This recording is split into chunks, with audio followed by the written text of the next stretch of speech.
Consultoria, galera. Muita gente quer começar na consultoria. E ela é ruim, ela é boa? Quais são os pontos positivos da consultoria? Quais são os pontos negativos? Eu vou começar falando pelas coisas boas primeiro. Você quer abrir uma consultoria, qualquer coisa boa. Você não precisa de muito dinheiro para começar uma consultoria. É basicamente custo zero. Você vai ter só o custo de... Se você quiser, você não precisa nem formalizar ela. Você pode trabalhar na informalidade como pessoa física mesmo. Com o tempo você formaliza. Então é mais o custo de você ter um computador para acessar a internet, para começar a fazer as licitações e acesso à internet, claro, para você poder participar dos pregões. Esse é o principal custo. Ah, Serra, mas e a licitação presencial? A licitação presencial você não é obrigado a fazer de começo, tá? Se você não tiver carro para se deslocar, ou se você não tiver condições de fazer os deslocamentos, você pode mandar pelo Correios, não tem nada de errado com isso. A gente aqui, inclusive, até hoje manda algumas licitações pelo Correios. Dá para participar mandando pelo Correio. Claro, o presencial, a pessoa estando lá, tende a ser um pouco melhor. Então, assim, tem alguns benefícios de você estar lá, mas não é obrigado. A gente aqui, quando a licitação presencial é muito distante, a gente manda pelo Correios. Então, o custo para começar na licitação é muito baixo, para você começar na consultoria. Com o tempo, se você já tiver um certo capital, abre uma empresa, formaliza, abre um CNPJ. Se você vai abrir um CNPJ, você não vai poder ser MEI, né, pela atividade de consultor. Então você vai ter que contratar um contador, mas isso depois. De começo, não precisa. O custo para abrir a consultoria é muito baixo. Esse é um primeiro ponto positivo. O outro é porque você presta serviço. Serviço, de modo geral, ele tende a ter uma margem maior, ou pelo menos, fazendo uma análise muito superficial, tende a ter essa percepção de que a margem é maior. Porque você não tem um produto para comprar. Claro, você tem que investir no seu conhecimento, isso custa, né? Muitas pessoas não levam isso em consideração. Mas, parando para pensar, quanto custou para você fazer aquele serviço depois de gastado já o investimento com conhecimento, é muito baixo, né? Então ele se paga rápido e depois a margem tende a ser maior mesmo. Então, quando você presta um serviço, por você não ter que comprar muitos produtos para revender, você tende a ter uma margem maior. Então, o bom da consultoria é isso.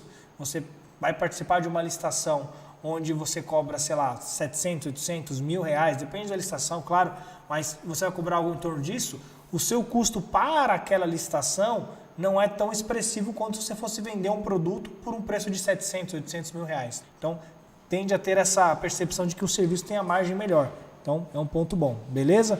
Então, outro ponto positivo sobre a consultoria é que o quê? Você conhece um pouquinho sobre cada segmento. Como você vai ter clientes de diversas áreas, um cliente vende material de escritório, o outro vende gêneros, o outro vende, sei lá, carro, o outro vende material elétrico, o outro vai vender peixe, outro vende gelo, cada vai vender um negócio, sei lá, né, ferramentas de modo geral, serviços, né, um faz dedetização, outro é terceirização de mão de obra. Você vai entender um pouco sobre várias áreas. Então vai te ajudar, você ter uma boa base, assim, de, foi naquela licitação e o entendimento para o TCU, para essa situação, é isso. Quando você for participar para o outro cliente, você já vai entender, você vai associar muito conhecimento de licitações de outros clientes para aquela.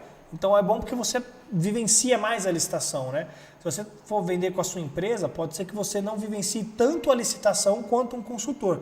Você imagina que uma empresa de consultoria que tenha 3, 4 clientes, estou falando 3, 4, tem licitação todo dia. Tem licitação todo dia para fazer. Então, você está respirando licitação muito mais. Você se aperfeiçoa muito mais nas licitações. Então, esse é um ponto bom.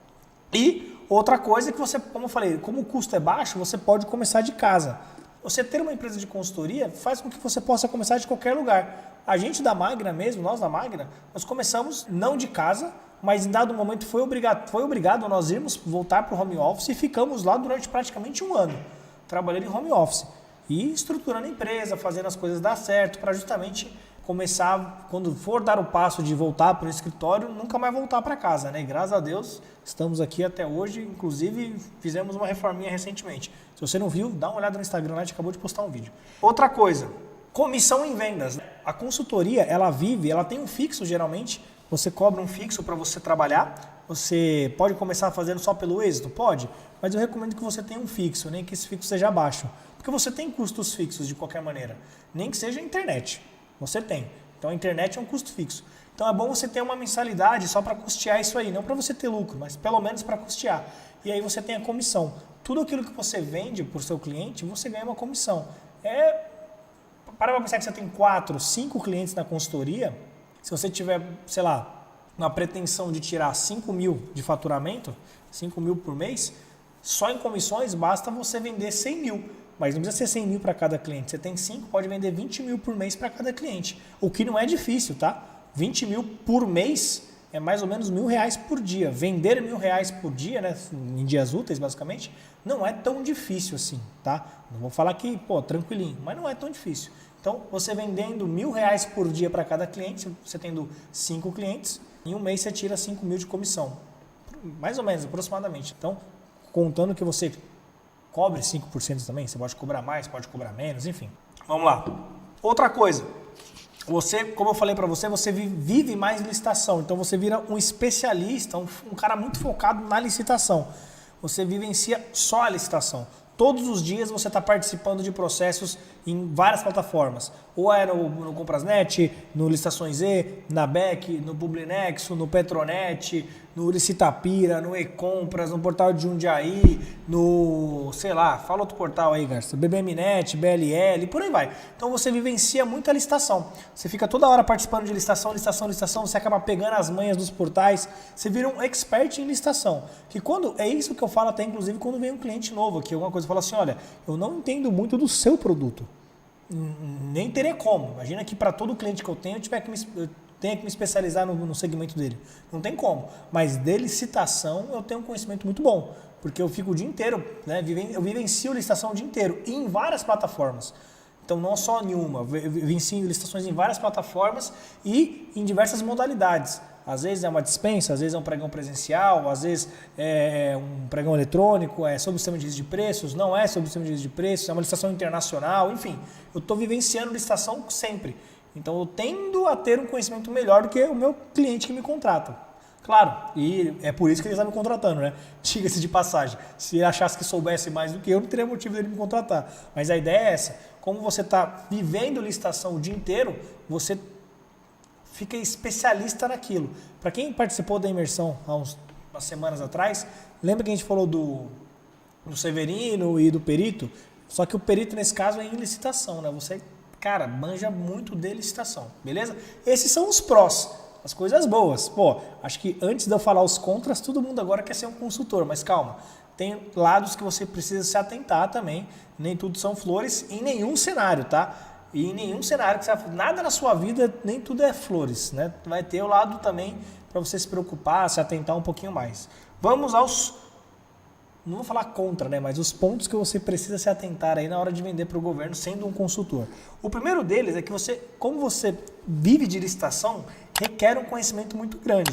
Você precisa, o seu cliente te contrata por isso. Veja que ele não está querendo um cara que entende mais ou menos. Ele quer um cara que entende muito de licitação. Então você vai ter que investir muito em conhecimento. Buscar conhecimentos, estudar. Por quê? Você é o cara que ele vai chamar quando ele tiver algum problema. E ele quer que você resolva o problema dele. Claro, relacionado à licitação. Mas você é o cara que vai resolver para ele. Então, toda vez que você pensar em ter um cliente novo ou pensar em abrir uma consultoria, veja que você tem que entender muito daquilo. Porque o cara que ele vai gritar, quando tiver algum problema, ele vai procurar você. Você é o médico do cara, é o mecânico do cara, na área da licitação, claro, né? Assim como você deve ter um médico que você gosta, ou um mecânico, enfim, você tem que ter aí um cara da licitação, se você for vender para o governo. Então, é você.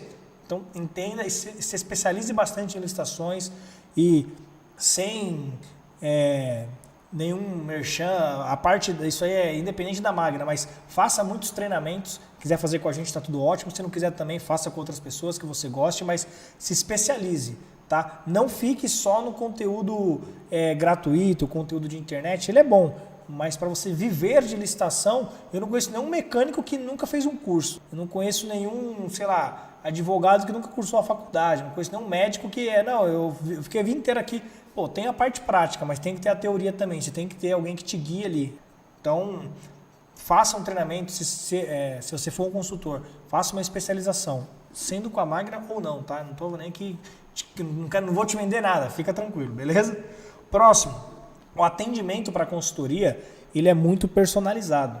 cada cliente tem uma realidade. Alguns gostam de responder tudo por e-mail, outros gostam de ligar para você, outros gostam de mandar WhatsApp, outros mandam só áudio no WhatsApp, outros só responde fora do horário comercial. Enfim, é muito personalizado. Não dá para você ter um tratamento muito padrão. Claro, a gente tenta padronizar o que dá aqui, mas tem muita coisa que não adianta. É o horário do cliente, é a maneira que ele consegue fazer. Tem cliente que não lê e-mail, esquece. Se você for depender de ele responder um e-mail para você ganhar uma licitação, você não vai ganhar nenhuma. E você é interessado em ganhar. Lembra da comissão que eu falei lá no começo, que era um dos pontos positivos? Pô, você é interessado em ganhar, então deve ver que vai ter cliente que não responde e-mail, pô. E aí o negócio com ele é no WhatsApp. Tem uns que nem pelo WhatsApp, tem que ligar pro cara. Então, assim, cada cliente vai ter uma peculiaridade. Uns vão ser mais fáceis para você lidar, outros nem tanto, mas o que importa é o potencial que ele tem. Tem cliente aqui nosso que a gente mantém pelo potencial que ele tem. Pô, um potencial muito legal, o cara é um fabricante, ou ele tem um grande estoque, enfim, cada um tem um ponto forte, mas é muito personalizado. Então esse é um ponto que você tem que se atentar e estar preparado para ele. Isso não necessariamente é um problema, mas você tem que entender isso para você não sofrer. Consultoria, assessoria, consultoria, você vai ter que ter um atendimento um pouco personalizado, tá bom? Próximo, o seu controle, você tem que ser uma pessoa muito metódica em algumas coisas, ou então muito organizada. Por quê? É muito controle. A documentação de um, você não pode confundir com a do outro, você não pode mandar documento com timbre de um cliente ou com a marca d'água, enfim. Você tem que ter esse cliente, aquele, para você não confundir as licitações, não cadastrar a licitação com o login de outro cliente, enfim. Você tem que ser muito bem organizado com isso, para não deixar a documentação daquele cliente vencer. São vários clientes que vocês vão ter, então você tem que ser uma pessoa organizada. Não, uma pessoa que não é muito organizada, não tende a fazer tudo, anota num papel aí e deixa, que nem eu era muito assim, tento me policiar hoje, por isso que eu tenho uma agenda, mas eu era muito assim, anota aqui no papel, depois eu lembro. De fato, algumas coisas você lembra, mas algumas vão passando em branco e é aí que você acaba rodando, porque você pode fazer 10 licitações boas para o seu cliente. Se você errar nenhuma, adivinha qual que ele vai te ligar? Ele não vai te ligar parabenizando das 10 que ele ganhou. Ele vai ligar porque aquela uma deu errado. É igual a gente costumava brincar no rancho, né? O Garcia, que foi da prova lá, que brincava muito com isso. Pô, você pode fazer o feijão excelente o mês inteiro. O dia que queima, o cara te liga, você é um inútil, um incompetente, um incapaz, como que você queima um feijão? Ninguém vai ver o trabalho que deu certo, porque ele te contratou para isso. Agora, o que dá errado chama a atenção dele. Então, cuidado, tente ser uma pessoa organizada, beleza? Organizada, crie processos para você não se perder nesse ponto. Show de bola? Outra coisa, você tem que ter um maior controle com os pagamentos. Por que com os pagamentos, Serra? Porque você, pelo menos a Magna aqui, a gente cobra o pagamento do cliente quando ele recebe. E quando que ele recebe? Quando ele já entregou o produto e o órgão público faz a transferência para a conta dele. Só que eu não tenho acesso à conta do meu cliente, né? Pô, nem deveria. Pô, se eu tivesse acesso à conta dele, não deveria. Então, eu tenho que acompanhar isso via portal da transparência. Só que você imagina, tem cliente que vende só para órgão federal. Até aí, tranquilo, o portal da transparência é federal. Mas tem alguns que vendem nos estados, tem alguns que vendem nos municípios. E aí você tem que acompanhar esses pagamentos no portal da transparência correspondente, beleza? Então, sempre que você for criar a consultoria, tenha isso em mente. Tem clientes que vai participar de todas as esferas. E aí você tem que ter um controle dos pagamentos para você cobrar a sua comissão. Já pensou? O cara está recebendo lá 1 milhão todo mês de alguma prefeitura, mas você não cobra comissão porque você não consegue olhar o portal da transparência da prefeitura. Então, isso você vai precisar se atentar. Tá? A consultoria requer um controle maior.